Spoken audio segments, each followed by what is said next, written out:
பரபரப்பா ஆரம்பிச்ச 2026 ஐபிஎல்ல சிஎஸ்கே முதல் 3 மேட்ச் தோத்து இருந்தாலும் கடைசி 2 மேட்ச் சூப்பரா விளையாடி பாயிண்ட் வந்து எடுத்திருந்தாங்க. முதல் 3 மேட்சை கம்பேர் பண்ணும்போது லாஸ்ட் 2 மேட்ச் வந்து எல்லா விதத்திலுமே பேட்டிங், போலிங், ஃபீல்டிங் எல்லாத்திலுமே வந்து ரொம்பவே வந்து நல்லா வந்து எஃபோர்ட் போட்டிருந்தாங்க. அது மட்டும் இல்லாம சிஎஸ்கேக்கு ரொம்ப வீக்னு சொல்லப்படுற போலிங்குமே வந்து நல்லா வந்து கம்பேக் பண்ணிருந்தாங்க. இந்த 2 மேட்ச்லயுமே வந்து கலீல் அகமது வந்து சூப்பரா போலிங் போட்டிருந்தாரு. இப்படி இருக்க சமயத்துல தான் வந்து இப்போ இன்னொரு நியூஸ் வந்திருக்கு. அது என்ன அப்படின்னா வந்து லாஸ்ட் மேட்ச் போதே வந்து கலீல் அகமது வந்து கால்ல ஒரு இன்ஜுரி வந்ததுனால வந்து லாஸ்ட் பால் போடாமே வந்து வெளியே போயிருந்தாரு. அதுக்கப்புறம் குர்ஜப்ரீத் சிங் வந்து அந்த லாஸ்ட் பாலை வந்து போட்டு கம்ப்ளீட் பண்ணியிருந்தாரு. இப்ப நியூஸ் என்ன வந்திருக்கு அப்படின்னா கலீல் அகமது இந்த சீசன்ல இருந்து ரோல்ட் அவுட் ஆயிட்டாரு அப்படின்னு அவருக்கு ஏற்பட்ட இன்ஜுரி வந்து சரியாகிறதுக்கு கிட்டத்தட்ட 10 to 12 வாரம் ஆகும் அப்படின்ற மாதிரி வந்து சொல்லியிருக்காங்க. சோ அது மட்டும் இல்லாம அவருக்கான ரீப்ளேஸ்மெண்ட்டை வந்து கேப்டன் ருத்ராஜோட வந்து டிஸ்கஸ் பண்ணி யாருன்னு முடிவு பண்ணுவோன்ற மாதிரி சொல்லியிருக்காங்க. நிறைய பேர் வந்து லாஸ்ட் டைம் நேதன் எல்லிஸ்க்கு பதில் வந்து பாட்மேனை வந்து கொண்டு வரணும் அப்படின்ற மாதிரி சொல்லியிருந்தாங்க. இப்பயுமே வந்து நிறைய பேர் வந்து அவரை கொண்டு வரணும்ன்ற மாதிரி சொல்லுவாங்க. பட் என்ன பிரச்சனை வந்து ஐபிஎல் டீம் வந்து 8 ஃபாரின் பிளேயரை மட்டும் தான் வந்து அவங்களோட ஸ்குவாட்ல வச்சுக்க முடியும். ஆல்ரெடி வந்து 8 பிளேயர்ஸ் வந்து சிஎஸ்கே ஸ்குவாட்ல இருக்கிறதுனால ஒரு இந்தியன் லோக்கல் பிளேயரை தான் வந்து அவங்களால வந்து ரீப்ளேஸ் பண்ண முடியும். அப்படி இருக்க பட்சத்தில் யாரு ரீப்ளேஸ் பண்ணா நல்லா இருக்கும் அப்படின்னு நினைக்கிறீங்கன்னு கமெண்ட்ல சொல்லுங்க. அது மட்டும் இல்லாம இப்ப வெளியே போன கலீல் அகமதுக்கு பதில் யார் உள்ள வந்தா வந்து ஸ்குவாட் இன்னுமே வந்து பெட்டர் ஆகும்னு நினைக்கிறீங்கன்னு கமெண்ட்ல சொல்லுங்க. சோ இது மட்டும் இல்லாம இன்னொரு நியூஸ் என்னன்னா வந்து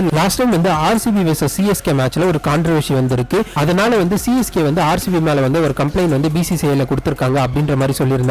அது என்ன கம்ப்ளைண்ட் அப்படின்னா வந்து லாஸ்ட் டைம் வந்து மேட்ச் நடக்கும்போது வந்து பிரேக்ல வந்து டிஜே வந்து ஒரு சாங் வந்து ப்ளே பண்ணியிருந்தாரு. அது என்ன சாங் அப்படின்னா வந்து சவுத் இந்தியன்ஸ் எல்லாருமே வந்து ஒரு மீமா வந்து கலாய்க்கிற மாதிரி இட்லி சாம்பார் சட்னின்னு சொல்லி ஒரு சாங் வந்து போயிட்டு இருக்குது. சோ அந்த சாங்கை வந்து டிஜே வந்து ப்ளே பண்ணதாவும் ஜிதேஷ் சர்மா வந்து இதுக்கு முன்னாடி வந்து இந்த பாட்டை பாடி கலாய்ச்சதை வந்து சிஎஸ்கே ஃபேன்ஸ் எல்லாருமே வந்து திருப்பி அவரை வந்து ட்ரால் பண்ணியிருந்தாங்க. சோ இப்போ வந்து டிஜே வந்து இதை பண்ணியிருக்கிறதுக்கு வந்து கம்ப்ளைண்ட் பண்ணியிருக்காங்க. இது வந்து ரொம்பவே வந்து இன்சல்ட்டிங்கா இருக்குன்ற மாதிரி வந்து சிஎஸ்கே தரப்புல இருந்து பிசிசிஐ கிட்ட வந்து கம்ப்ளைண்ட் பண்ணியிருக்காங்க அப்படின்ற மாதிரி வந்து கன்ஃபார்ம் பண்ணியிருக்காங்க. சோ நீங்க என்ன நினைக்கிறீங்க? இவங்க இந்த மாதிரி பண்ணதை பத்தி உங்களோட கருத்து என்ன அப்படின்றத கமெண்ட்ல சொல்லுங்க. இந்த வீடியோ உங்களுக்கு பிடிச்சிருந்தா லைக் பண்ணிட்டு மறக்காம நம்ம சேனலை சப்ஸ்கிரைப் பண்ணிக்கோங்க.